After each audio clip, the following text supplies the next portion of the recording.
अखिल भारतीय मराठा महासंघाच्या वतीनं नाशिक येथे शनिवार दिनांक 10 ऑगस्ट आणि रविवार दिनांक 11 ऑगस्टला राष्ट्रीय प्रतिनिधी अधिवेशनाचं आयोजन करण्यात येणार आहे। या अधिवेशनामध्ये कला, क्रीडा, साहित्य,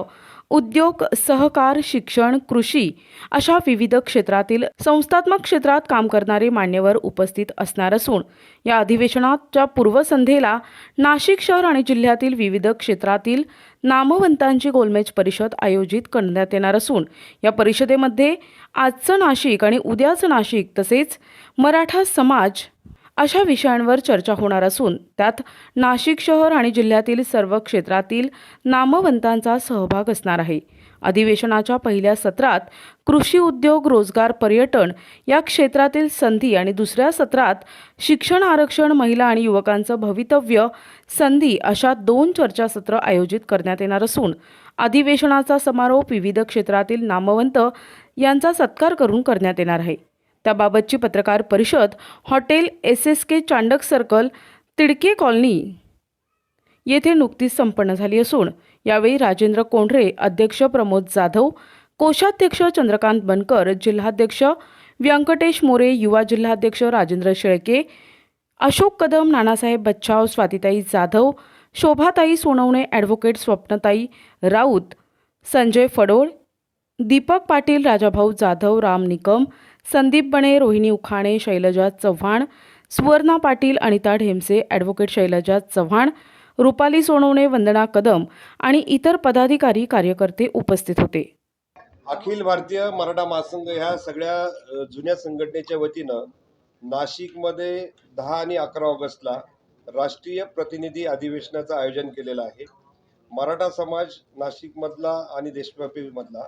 विविध क्षेत्रात संस्थात्मक नेटवर्किंगमध्ये नेतृत्व करणाऱ्या सर्व लोकांना एकत्रित आणून मराठा समाजाचे शिक्षण, आरोग्य, कृषी, सहकार, आरक्षण, त्यानंतर उद्योजकता अशा विविध विषयावरचं विचारमंथन करून पुढच्या 25 वर्षाने मराठा समाजाने कोणते प्रश्न हाताळून पुढे जाण्याची आवश्यकता आहे या विषयावर एक मोठं विचारमंथन आम्ही या ठिकाणी गोलमेज परिषदेच्या आणि अधिवेशनाच्या माध्यमातून आयोजित केलेलं आहे। त्याला देशातून सर्व नामवंत सगळे या ठिकाणी उपस्थित राहतील आणि नाशिकमधले सुद्धा विविध क्षेत्रातील सगळे नामवंत या ठिकाणी उपस्थित राहतील आणि त्या दृष्टिकोनातून आयोजनाच्या तयारीसाठी आज बैठक होऊन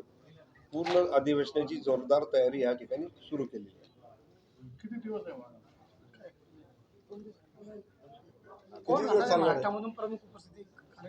महाराष्ट्रामध्ये आता आम्ही नावं अजून आयडेंटिफाय पूर्ण केलेली नाहीत, पण कृषी आणि पर्यटन क्षेत्रामध्ये काम करणारे यादवराव म्हणून आहेत, त्याच्यानंतर विधी क्षेत्रामध्ये साळुंके म्हणून आहेत, नंतर उद्योग क्षेत्रामध्ये अनेक नामवंत महाराष्ट्रामध्ये आहेत, त्याच्यामध्ये कोल्हापूरचे जाधव म्हणून आहेत। असे वेगवेगळ्या क्षेत्रातले ज्यांची लिडरशिप ही फॉलो करणारा एक मोठा वर्ग आहे, तर ती बिझनेस लिडरशिप किंवा ॲग्रिकल्चर लिडरशिप मधले सगळे नामवंत आपल्या नाशिकमधले विलास शिंदे आहेत त्या ठिकाणी, त्याच्यानंतर आमचे पुण्याचे 2-3 उद्योजक आहेत, असे सगळ्या क्षेत्रातले लोक आम्ही या ठिकाणी बोलवले आहेत। याच्यामध्ये राजकीय प्रतिनिधित्वापेक्षा मराठा समाजाला विविध क्षेत्रातल्या लोकांचं मार्गदर्शन घेऊन पुढे जाण्याच्या दृष्टिकोनातून ह्या अधिवेशनाचं महत्त्व आम्ही अधोरेखित त्यासाठी